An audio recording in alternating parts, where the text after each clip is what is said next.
Hi, good night. ಎಲ್ಲರೂ ರೊಟ್ಟಿ ಮಾಡೋದನ್ನು ನೋಡಿದರೆ ಉತ್ತರ ಕರ್ನಾಟಕ ಸ್ಪೆಷಲ್ ರೊಟ್ಟಿ ಅಂತ ಗೊತ್ತು. ಬಟ್ ಉತ್ತರ ಕರ್ನಾಟಕದಲ್ಲಿ ರೊಟ್ಟಿಯಿಂದ ಮುಟ್ಗಿ ಅಂತ ಮಾಡ್ತಾರೆ. ಸೊ ಅದು ತುಂಬ ಜನರಿಗೆ ಗೊತ್ತಿಲ್ಲ ಆಲ್ಮೋಸ್ಟ್ ಆಲ್. ಸೊ ಅದನ್ನು ಹೇಗೆ ಮಾಡ್ತಾರೆ ಅನ್ನೋದನ್ನು ನಾನು ನಿಮಗೆ ತೋರಿಸ್ಕೊಡ್ತೀನಿ. ಬಿಕಾಸ್ ಇವತ್ತು ನಮ್ಮ ಮನೇಲಿ ರೊಟ್ಟಿ ಮಾಡ್ತಾಯಿದ್ರು. ಸೊ ರೊಟ್ಟಿ ಮಾಡೋದು ಎಲ್ಲರೂ ಆಲ್ಮೋಸ್ಟ್ ಗೊತ್ತಿರುತ್ತೆ, ಹೇಗೆ ಮಾಡ್ತಾರೆ ಏನು ಅನ್ನೋದು ಸ್ವಲ್ಪ ಅದ್ರ ಬಗ್ಗೆ ಗೊತ್ತಿರುತ್ತೆ. ಸೊ ಅದನ್ನು ಹೇಳ್ಕೊಡೋ ಅವಶ್ಯಕತೆ. ರೊಟ್ಟಿಯಿಂದ ಮುಟ್ಗಿ ಹೇಗೆ ಮಾಡ್ತಾರೆ ಅನ್ನೋದು ನಾನು ಹೇಳ್ಕೊಡ್ತೀನಿ. ನನ್ನ ತಂಗಿ ಮಾಡ್ತಾಯಿದ್ದು ತೋರಿಸ್ಕೊಡ್ತೀನಿ ಬನ್ನಿ. ಇವಳು ನನ್ನ ತಂಗಿ.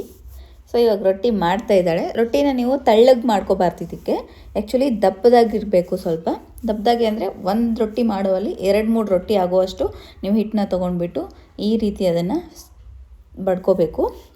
ಸೊ ವಿಡಿಯೋ ಮಾಡ್ತಾಯಿದ್ದೀನಿ ಅಂತ ನನ್ನ ತಂಗಿ ಫುಲ್ ಶೇ ಆಗ್ತಾ ಇದ್ದಾಳೆ. ನೀಟಾಗಿ ರೌಂಡ್ಗಾಗೋ ಥರ ನೀವು ಇದನ್ನು ತಟ್ಕೋಬೇಕು. ಒಂದು ಕೈಯಿಂದ ತಟ್ಕೊಂಡಾದ್ಮೇಲೆ 2 ಕೈಯಿಂದ ಈ ರೀತಿ ಚೆನ್ನಾಗಿ ನೀವು ತಟ್ಕೊಂಡ್ರೆ ಬಿಸಿ ಬಿಸಿಯಾಗಿರೋ ರೊಟ್ಟಿ ರೆಡಿ ಆಗುತ್ತೆ. ಇದನ್ನು ನೀವು ತೆಗೆದುಬಿಟ್ಟು ಇವಾಗ ನೋಡ್ಕೋಬೇಕು. ಫಸ್ಟಿಗೆ ಬೇರೆದೊಂದು ಹಾಕಿರ್ತಾರೆ ರೊಟ್ಟಿನ, ಅದನ್ನ ತೆಗಿಯೋ ತನಕ ವೆಯ್ಟ್ ಮಾಡಿ. ಸೊ ಈ ರೊಟ್ಟಿನ ಹಂಚಿಗೆ ಹಾಕ್ಕೊಂಡು ಅದಕ್ಕೆ ನೀವು ಸೈಡಲ್ಲಿ ಒಂದು ಬೌಲಲ್ಲಿ ತಣ್ಣೀರು ಇಟ್ಕೋಬೇಕು. ಅದರಿಂದ ಒಂದು ಬಟ್ಟೆ ತೊಗೊಂಡು, ಕಾಟನ್ ಬಟ್ಟೆ ತೊಗೊಂಬಿಟ್ಟು ಈ ರೀತಿ ಮಾಡಿರೋ ರೊಟ್ಟಿ ಮೇಲೆ ನೀಟಾಗಿ ಒಂದು ಸ್ವಲ್ಪ ಸವರ್ಕೋಬೇಕು. ನೋಡಿ, ನಾನು ಮುಟ್ಗಿ ಮಾಡಬೇಕಂತೆಲ್ಲ ಕುಟ್ಟಿಟ್ಟಿದ್ದೀನಿ. ಈ ಅಪ್ಪ ಮಗ ಬಂದುಬಿಟ್ಟು ಸೊ ಇವಾಗ ಕುಟ್ಟಿರೋದನ್ನು ಕುಟ್ತಾ ಇದ್ದೀವಿ ಅಂತ ತೋರಿಸ್ತಾ ಇದ್ದಾರೆ. ಬೇಜಾರು ಮಾಡ್ಕೋಬೇಡಿ ಯಾರು, ಬಿಕಾಸ್ ನೋಡಿ ಈ ರೀತಿಯಾಗಿ ಒಂದು ಸೈಡ್ ಬೆಂದಿರುತ್ತೆ ರೊಟ್ಟಿ. ನನ್ನ ತಂಗಿ ಮಗ ತುಂಬ ಕೀಟ್ಲೆ ಮಾಡ್ತಾಯಿದ್ದಾನೆ, ಸುಮ್ಮನೆ ಕೂತ್ಕೊತಾ ಇಲ್ಲ. ಸೊ ಎತ್ಕೊಂಡು ಹೋಗ್ತಾ ಇದ್ದಾರೆ ನಮ್ಮ ಮಾಮ. ಇದನ್ನು ಇವಾಗ ರೊಟ್ಟಿನ 2 ಸೈಡ್ ಬೇಯಿಸ್ಕೋಬೇಕು ಚೆನ್ನಾಗಿ. ಒಂದು ಸೈಡು ಒಂದು ಕಾಟನ್ ಬಟ್ಟೆ ತೊಗೊಂಡ್ಬಿಟ್ಟು ನಾವು ನೀಟಾಗಿ ರೊಟ್ಟಿನ ಒತ್ತಾ ಬಂದರೆ ಪೂರಿ ಉಬ್ಬದ ಹಾಗೆ ಉಬ್ಬುತ್ತೆ ಅದು. ಸೊ ಅದನ್ನು ನೀವು ಇನ್ನೊಂದು ಸಾರಿ ಹಿಂದೆ ಮುಂದೆ ಬೇಯಿಸ್ಕೊಂಬಿಟ್ಟು ತೆಗೆದುಬಿಟ್ಟು ನೀಟಾಗಿ ನಮ್ಮ ತಟ್ಟೆಗೆ ಹಾಕೋಬೇಕು. ಟ್ಯಾನ್, ಬಿಸಿ ಬಿಸಿ ರೊಟ್ಟೆ ರೆಡಿ ಆಯಿತು. ಇವಾಗ ಈ ರೊಟ್ಟಿಗೆ ನಾನು ಕುಟ್ಕೊಂಡಿಟ್ಕೊಂಡಂಥ ಮಿಶ್ರಣ ಹಾಕಬೇಕು. ಸೊ ಅದರಲ್ಲಿ ಒಣ ಖಾರ ಎಲ್ಲ ಹಾಕಂಗಿಲ್ಲ, ಹಸಿ ಖಾರನ ಹಾಕಬೇಕು. ಅದಕ್ಕೆ ಏನೇನು ಇಂಗ್ರೀಡಿಯೆಂಟ್ಸ್ ಬೇಕಂತ ನಾನು ಹೇಳ್ಕೊಡ್ತೀನಿ. ಸೊ ಫಸ್ಟು ನಾವು ಏನೇನು ಬೇಕು ಅಂತಂದರೆ ಹಸಿಮೆಣ್ಸಿನ್ಕಾಯಿ ಬೇಕು, ಅದ್ರ ಜೊತೆ ಬೆಳ್ಳುಳ್ಳಿ, ಈರುಳ್ಳಿ, ಜೀರಿಗೆ, ಕೊತ್ತಂಬರಿ ಆ್ಯಂಡ್ ಉಪ್ಪು ಆ್ಯಂಡ್ ಎಣ್ಣೆ ಕೂಡ ಬೇಕು ಅದಕ್ಕೆ. ಸೊ ಈ ಅಷ್ಟು ಇಂಗ್ರೀಡಿಯೆಂಟ್ಸ್ನ ತೊಗೊಂಡು ಈ ಕಲ್ಲಲ್ಲಿ ಕುಟ್ಕೋಬೇಕು. ಗ್ರೈಂಡ್ ಮಾಡೋ ಹಾಗಿಲ್ಲ, ಎಲ್ಲನೂ ತೊಗೊಂಡ್ಬಿಟ್ಟು ಇದೇ ಕಲ್ಲಿಗೆ ಹಾಕ್ಕೊಂಡು ಕುಟ್ಕೋಬೇಕು. ಅಂದರೆ ನಿಮಗೆ ಅದು ಟೇಸ್ಟ್ ಬರೋದು, ಸರಿನಾ? ಸೊ ಅದಕ್ಕೆ ನಾನು ಫಸ್ಟಿಗೆ ಮೆಣಸಿನ್ಕಾಯಿ ಹಾಕ್ಕೊತಾ ಇದ್ದೀನಿ. ಸೊ ಮೆಣಸಿನ್ಕಾಯಿ ಹಾಕ್ಕೊಂಡ್ಬಿಟ್ಟು ನಿಮ್ಗೆ ಟೇಸ್ಟ್ ತಕ್ಕ ಹಾಕ್ಕೋಬೇಕು ಖಾರನ. ಸೊ ಅದಾದಮೇಲೆ ಸ್ವಲ್ಪ ಬೆಳ್ಳುಳ್ಳಿ ಹಾಕ್ಕೊತಾ ಇದ್ದೀನಿ. ಬೆಳ್ಳುಳ್ಳಿ ಹಾಕ್ಕೊಂಡೆಲ್ಲ ಆದಮೇಲೆ ಈರುಳ್ಳಿ ಹಾಕ್ಕೊತಾ ಇದ್ದೀನಿ. ಸೊ ಈರುಳ್ಳಿ ಹಾಕ್ಕೊಂಡಾದ್ಮೇಲೆ ಸೊ ಇದಕ್ಕೆ ನಾನು ಜೀರಿಗೆ ಹಾಕ್ಕೊತಾ ಇದ್ದೀನಿ.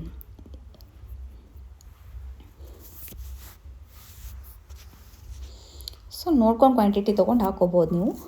ಸೊ ಜೀರಿಗೆ ಎಲ್ಲ ಹಾಕ್ಕೊಂಡಾದ್ಮೇಲೆ ಇದಕ್ಕೆ ನಾನು ಸ್ವಲ್ಪ ಉಪ್ಪನ್ನ ಹಾಕ್ಕೊತಾ ಇದ್ದೀನಿ. ಉಪ್ಪನ್ನ ಹಾಕ್ಕೊಂಡು ಕುಟ್ಕೊಂಡ್ರೆ ಏನಾಗುತ್ತೆ, ನೀಟಾಗಿ ಚೆನ್ನಾಗಿ ಸಣ್ಣಗಾಗುತ್ತೆ ಖಾರ ಎಲ್ಲ. ಸೊ ಅದಕ್ಕೆ ನಾನು ಟೇಸ್ಟಿಗೆ ಇರಲಿ ಅಂತ ಹೇಳ್ಕೊಂಬಿಟ್ಟು ಇದಕ್ಕೆ ನಾನು ಸ್ವಲ್ಪ ಉಪ್ಪನ್ನ ಆ್ಯಡ್ ಮಾಡ್ಕೊತಾ ಇದ್ದೀನಿ. ಉಪ್ಪನ್ನ ಆ್ಯಡ್ ಮಾಡ್ಕೊಂಡಾದ್ಮೇಲೆ ಟೇಸ್ಟ್ ಚೆನ್ನಾಗಿ ಬರಲಿ ಅಂತ ಹೇಳ್ಕೊಂಬಿಟ್ಟು ಸೈಡಲ್ಲಿ ಎತ್ತಿಟ್ಕೊಂಡಿರೋ ಕೊತ್ತಂಬರಿ ಹಾಕ್ಕೋಬೇಕು. ಬೇಕು ಅನ್ನೋರು ನೀವು ಕರಿಬೇವು ಕೂಡ ಸೇರಿಸ್ಬೋದು. ನನ್ನ ಹತ್ರ ಕರಿಬೇವು ಇಲ್ಲದೆ ಇರೋ ಕಾರಣಕ್ಕೆ ನಾನು ಜಸ್ಟ್ ಕೊತ್ತಂಬರಿನ ಯೂಸ್ ಮಾಡ್ಕೊತಾ ಇದ್ದೀನಿ. ಸೊ ಇದನ್ನೆಲ್ಲನೂ ಚೆನ್ನಾಗಿ ಕೈ ಕುಟ್ಕೋಬೇಕು. ಅದನ್ನು ನೀವು ಕುಟ್ಕೊಳ್ಳೇಬೇಕು. ಯಾವುದೇ ರೀತಿಯಾಗಿ ಮಿಕ್ಸರಲ್ಲಿ ಹಾಕ್ಕೊಂಡು ಗ್ರೈಂಡ್ ಮಾಡೋ ಹಾಗಿಲ್ಲ. ಕುಟ್ಕೊಂಡಿರೋ ಮಿಶ್ರಣ ತೊಗೊಂಡ್ಬಿಟ್ಟು ನಾವಿವಾಗ ಇದನ್ನು ಹೇಗೆ ಮಾಡೋದಂತ ತೋರಿಸ್ತೀನಿ.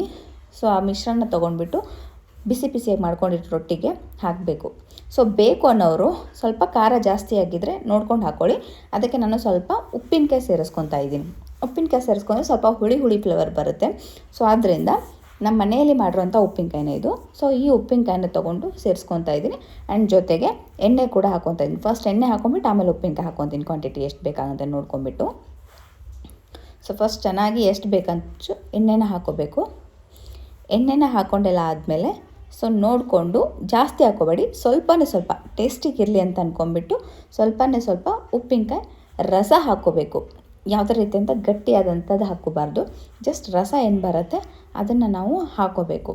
ಅದನ್ನೆಲ್ಲ ಹಾಕ್ಕೊಂಡ್ಬಿಟ್ಟು ಸರಿಯಾಗಿ ಮಿಕ್ಸ್ ಮಾಡ್ಕೋಬೇಕು ಫಸ್ಟ್ ಒಂದು ಟೈಮ್. ಸೊ ಮಿಕ್ಸ್ ಎಲ್ಲ ಮಾಡ್ಕೊಂಡಾದ್ಮೇಲೆ ಇದಕ್ಕೆ ನಾವಿವಾಗ ಇದನ್ನು ನೀಟಾಗಿ ಫೋಲ್ಡ್ ಮಾಡ್ಕೋಬೇಕು. ಆ್ಯಕ್ಚುಲಿ ಇದನ್ನು ಖಾರ ಕುಟ್ಟೋ ಕಲ್ಲಲ್ಲಿ ಹಾಕಬೇಕು, ಕುಟ್ಟಬೇಕು, ಬಟ್ ಅದು ಚಿಕ್ಕದಿರೋದ್ರಿಂದ ನನ್ನ ಕೈಯಿಂದನೇ ಅದನ್ನು ಈ ರೀತಿಯಾಗಿ ಸ್ಮ್ಯಾಶ್ ಮಾಡ್ಕೊತಾ ಇದ್ದೀನಿ. ಸೊ ಕೈಲಿ ಆಗದೆ ಇರೋ ರೀಸನಿಂದ ಖಾರ ಕುಟ್ಟು ಕಲ್ಲು ತಗೊಂಡ್ಬಿಟ್ಟು ಸ್ವಲ್ಪ ಜಜ್ಕೊಳ್ತೀನಿ. ನೀಟಾಗಿ ಅದು ಸಣ್ಣಗಾಗಬೇಕು. ಸೊ ಈ ರೀತಿಯಾಗಿ ಬರುತ್ತೆ. ನೀಟಾಗಿ ಸಣ್ಣಗಾದರೆ ಇನ್ನೂ ಸ್ವಲ್ಪ ಸಣ್ಣಗಾಗಬೇಕು, ಬಿಕಾಸ್ ರೊಟ್ಟಿ ಸ್ವಲ್ಪ ಗಟ್ಟಿಯಾಗಿರೋದ್ರಿಂದ ತುಂಬ ಸಣ್ಣಗೆ ಬರಲಿಲ್ಲ. ಸೊ ಇನ್ನೂ ಮೆತ್ತಗೆ ಮಾಡಿದರೆ ರೊಟ್ಟಿನ ಇನ್ನೂ ಚೆನ್ನಾಗಿ ಮುಟ್ಟಿಗೆ ಬರುತ್ತೆ. ಸೊ ಈ ಮುಟ್ಟಿಗೆನ ನೀಟಾಗಿ ಈ ರೀತಿ ಕೈಯಲ್ಲಿ ಕಟ್ಕೋಬೇಕು ನಾವು. ಈ ರೀತಿಯಾಗಿ ಕಟ್ಕೊಂಡ್ರೆ ಬಿಸಿ ಬಿಸಿಯಾದಂತಹ ಮುಟ್ಟಿಗೆ ಇವಾಗ ತಿನ್ನೋಕ್ಕೆ ರೆಡಿ ಆಯಿತು. ಟಾನ್ ಟಾಡಾನ್.